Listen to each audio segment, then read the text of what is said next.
Cabin Fever, directed by Eli Roth, starring Jordan Ladd, Ryder Strong, and James DeBello. 5 college graduates rent a cabin in the woods and begin to fall victim to a horrifying flesh-eating virus, which attracts the unwanted attention of the homicidal locals. After The Green Inferno, Cabin Fever is my second favorite Eli Roth film, and it's also his directorial debut. The film opens with a hermit walking through the woods who finds his dog who's died of an infection, and when he's investigating what happened to his dog, the hermit also becomes infected. While this is happening, college students Jeff, Marcy, Paul, Karen, and Bert take a vacation to a remote cabin to celebrate spring break. Bert goes off to shoot some squirrels, but he shoots the now disfigured and bloody hermit, and the hermit is pleading to Bert to help him because he's sick. Bert shoots at him, runs back to the cabin, and doesn't tell anybody about the incident. Later that night, the group is around a campfire. They're joined by this guy named Grim and his pet dog, Dr. Mambo. It starts raining, and Grim leaves with his dog, and while the group waits for Grim to come back, the hermit returns. He's begging for help. The hermit recognizes Bert. Bert shuts the door on the hermit. The hermit tries to steal the group's car,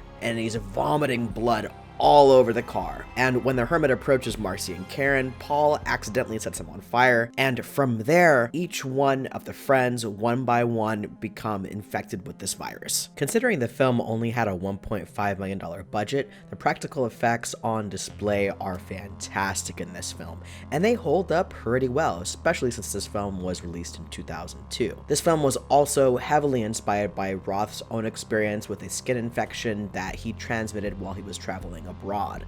He was also inspired by his favorite horror films, which included The Texas Chainsaw Massacre, The Last House on the Left, and The Evil Dead. And no matter who I've spoken to about this film, they always bring up that scene.